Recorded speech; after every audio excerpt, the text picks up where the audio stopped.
বিডিআরের পোশাক পরিহিত অনেক জওয়ানরা স্লোগান দিয়েছেন, খুনে অংশগ্রহণ করেছেন, তারা আসলে বাংলাদেশি কিনা, এই পোশাক পরা লোকগুলো আসলে বাংলাদেশি হইলে তারা আওয়ামী লীগার কিনা।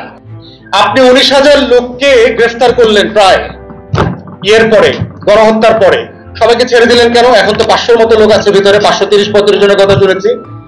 এর মানে হলো মানুষগুলো নিরাপরাধ ছিল। তার মধ্যে যোগ হয়েছে প্রজাতন্ত্রের একজন কর্মচারী, সেনা কর্মপ্রধান, উনি বললেন যে এটা ফয়সালা হয়ে গেছে। বিচারাধীন বিষয়ে কমিশন তদন্ত করছে, এরকম বিষয়ে অন্তর্বর্তীকালীন সরকারের প্রধান উপদেষ্টারও কোনো কথা বলার এখতিয়ার নাই। সেনা প্রধানের কথা, বিচারাধীন কোনো বিষয়ে আপনারা কেউ কথা বলতে পারেন না। আপনি পার্টিকুলার ইন্টারফেয়ার করছেন, আইএসপিআর এর মাধ্যমে স্টেটমেন্ট দিয়ে জাতির কাছে ক্ষমা চান, এবং এই কমিশনের সাথে সাথে কারা কারা জড়িত এই দেখেন। আজকে স্বরাষ্ট্র উপদেষ্টা একটা ভেরি হাইলি ইনকম্পিটেন্ট, একটা অযোগ্য অপদার্থ লোক, তার স্বরাষ্ট্র উপদেষ্টা করছে, এবং সেই কমিশনের সদস্য হিসাবে ছিলেন। কত বড় দালাল! গত 16 বছর যার চেহারা দেখি নাই। গণ অভ্যুত্থানে যিনি একটা মিছিল করেন নাই, স্লোগান দেন না, একটা ঢিল ছোড়েন নাই, তাকে কে এখানে স্বরাষ্ট্র উপদেষ্টা বানিয়েছে? কেন বানিয়েছে? এটা হচ্ছে বাংলাদেশের শত্রুরা বানাইছে, যারা গণ অভ্যুত্থানকে নাই করে দিতে চায়, যারা 24কে বিলীন করে দিতে চায়, তারাই এই লেফটেন্যান্ট জেনারেল জাহাঙ্গীরের মতো একটা অপদার্থ কুলাঙ্গারকে স্বরাষ্ট্র উপদেষ্টা বানাইছে। এই হচ্ছে বাংলাদেশ, দালালি আর দেশ খদ্দেবার রাজনীতি বাংলাদেশে। এবং দেখেন, বাংলাদেশের কোনো বড় বড় রাজনৈতিক দল এই জুলুম নিয়ে কথা বলছে না। শুধু নির্বাচন, শুধু ক্ষমতা, বিচার নিয়ে, এই সংস্কার নিয়ে, তাদের এই মুসলিমদের পক্ষে দাঁড়ানোর কোন রাজনীতি তারা করছে না। এবং তারা ভুলে যাচ্ছে যে বাংলাদেশ বদলে গেছে। আপনি মার্কা নিয়ে যাবেন আর এই লক্ষ লক্ষ পরিবার আপনাদের ভোট দিবে, সেই দিন বাংলাদেশে এখন আর নাই। মুসলিমের পক্ষে দাঁড়াইতে হবে, এটাই আগামী দিনের রাজনীতি। তো এটার ভিতরে একটা প্রফাউন্ডলি ফ্লড আইডিয়া আছে। অতএব আমরা আজকের এই প্ল্যাটফর্ম থেকে দাবি করছি যে এটাকে পিলখানা গণহত্যা দিবস আকারে পুনর্ভাবে নামকরণ করা হোক। কারণ এখানে আমার 3টা বাহিনীর সদস্যরা খুন হন নাই, এখানে বিডিআর এর জওয়ানরাও খুন হয়েছেন, শহীদ হয়েছেন। এবং শুধু তাই না, এই ঘটনার পরে 57 জন বিডিআর এর জওয়ান নির্যাতিত অবস্থায় লাশ হয়ে জেল থেকে বেরিয়েছেন। টিভিতে এবং বিভিন্ন গোয়েন্দা সংস্থার নির্যাতনের পরে বাইরে এসে মারা গেছেন। টোটালটার সংখ্যা শতাধিক জওয়ান বলে আমরা জেনেছি। যদিও সরকার এখন পর্যন্ত কোনো নাম, সংখ্যা, পরিসংখ্যান তালিকা কোনো কিছুই দেয় নাই, তাদেরকে পোস্টমর্টেম রিপোর্ট পর্যন্ত দেয় নাই। বাধ্যতামূলকভাবে সবাই স্ট্রোকে মারা গেছেন, অমুক সমুক, ফ্লু, করোনাতে মারা গেছেন, এই ধরনের কথাবার্তা বলে তাদেরকে স্বজনদেরকে দেশ জুড়ে তোলপা ওয়ালটন ফ্রিজ কিনে আপনিও হয়ে যেতে পারেন মিলেনিয়ার। লাশ দাফন করতে বাধ্য করেছে। তো সেই বাস্তবতায় আপনাদেরকে আমি স্মরণ করিয়ে দিচ্ছি, গত বছর বিডিআর এর গণহত্যার, পিলখানা গণহত্যার পরবর্তীতে তিনি বিডিআর এর দায়িত্ব পেয়েছিলেন লেফটেন্যান্ট জেনারেল মইনুল হাসান। উনি একটা ইন্টারভিউ দিয়েছিলেন বাংলা আউটলুকের সাথে 26শে ফেব্রুয়ারি, গত বছরের ঘটনা। এবং ওই ইন্টারভিউটা উনি অডিও আকারেও করেছেন, প্রকাশিত হয়েছে, এবং লিখিত বক্তব্য এসছে। যারা পড়েন নাই তারা দয়া করে পড়ে নেবেন। যারা সাংবাদিকতা করেন দয়া করে মনিরুল ইসলাম সাহেবের ইন্টারভিউটা খুব ভালোভাবে পড়বেন। ওনাকে কিন্তু কয়দিন আগে এয়ারপোর্ট থেকে বাসায় ফেরত পাঠানো হয়েছে, পালাইতে দেওয়া হয়নি।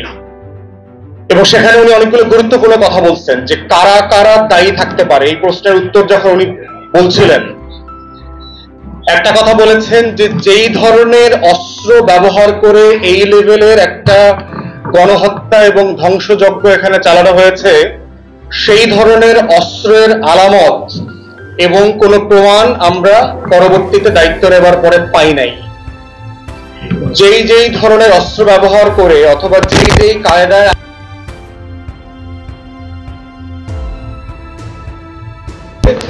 সেজন্য যে অস্ত্র ব্যবহার করা দরকার, সেই অস্ত্র গোলা বারুদ, বিডিআর এর যে গোলা বারুদ, তার সাথে মিলছে না অনেক জায়গাতে। এবং খুব পরিষ্কার পরিচ্ছন্ন জায়গা পাওয়া গেছে আলামতের জায়গায় এসে। তো সেই জায়গাতে একটা ইন্ডিকেশন আছে যে উনি বলছেন যে 21 থেকে 22 জনের একটা টিম বাহির থেকে এই ঘটনার সময় ওখানে ঢুকেছে। তারা মদত কারা দিয়েছে, এই প্রশ্নের উত্তরে লেফটেন্যান্ট জেনারেল মইনুল সাহেব বলেছেন 2টা পক্ষের নাম বলেছেন। প্রথম পক্ষের নাম বলেছেন ভারত, আর দ্বিতীয় পক্ষের নাম বলেছে আওয়ামী লীগ।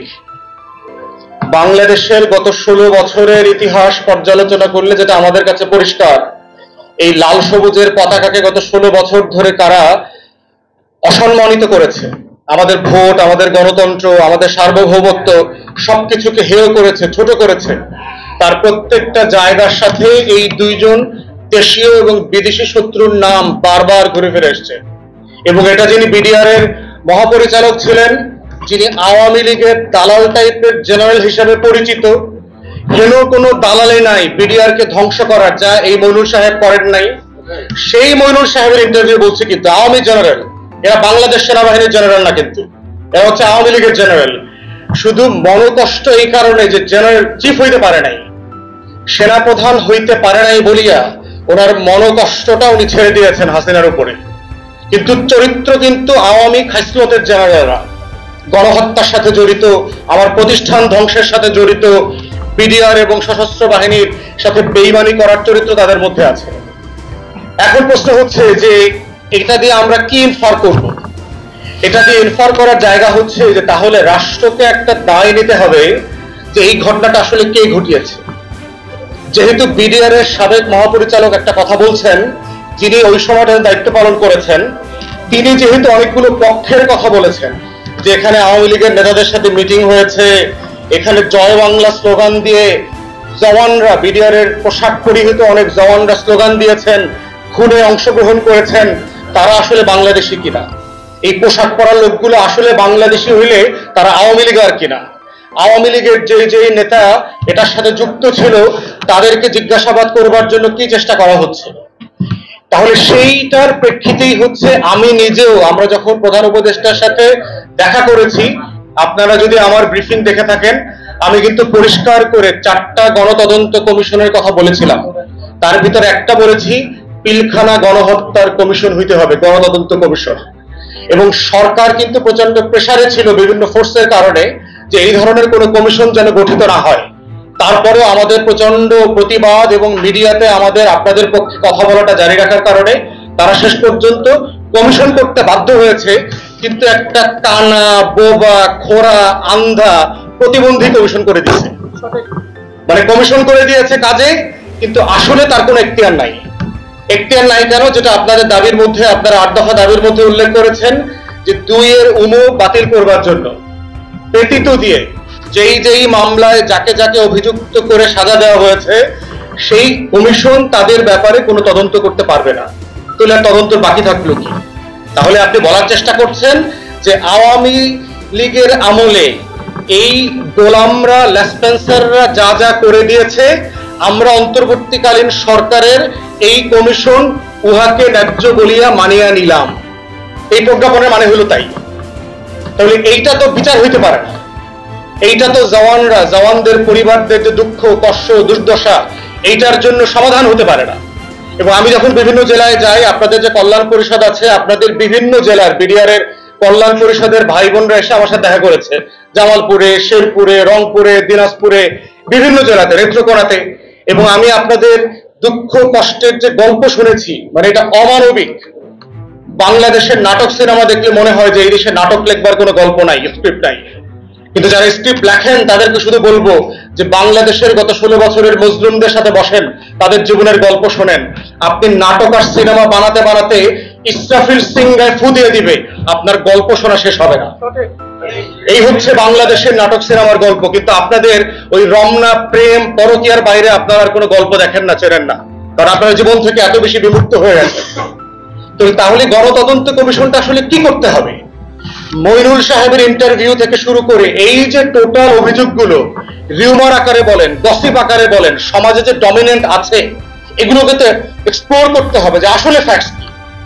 আপনি 19,000 লোককে গ্রেফতার করলেন প্রায় ইয়ের পরে, গণহত্যার পরে, সবাইকে ছেড়ে দিলেন কেন? এখন তো 500-র মতো লোক আছে ভিতরে, 530-35 জনের কথা শুনেছি। এর মানে হলে মানুষগুলো নিরাপরাধ ছিল। তাহলে ছাড়ছেন, তার জীবনের যে 16টা বছর নষ্ট করে দিয়েছেন, 15টা বছর নষ্ট করেছেন, সেটার দায় দিতে হবে না? এই যে পরিবারগুলো ধ্বংস হয়ে গেছে, এই পরিবারের মেয়েদের যে কেউ বিয়ে করে না, এই পরিবারগুলো যে সমাজ থেকে বিচ্ছিন্ন হয়ে গেছে, তাকে যে একটা বাংলাদেশের নাগরিক বানায় দিয়েছেন, তাকে এই দেশে যে বিদেশি বানায় রাখছেন আপনারা,